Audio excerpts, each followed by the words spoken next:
to.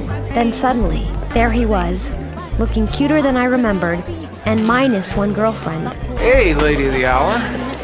You're hard to get to. So is the dessert tray when it's your party. Just as a point of reference, my book party could fit in a coat check of your book party. 400 of my closest acquaintances.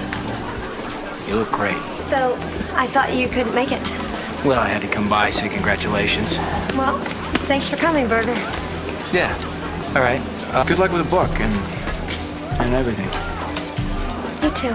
Hey. Was that the spark guy? Yes, it was. Jack Burger, all by his lonesome. Well, he is awfully cute. Is he? I forgot again. He's obviously here because he felt something too. Can you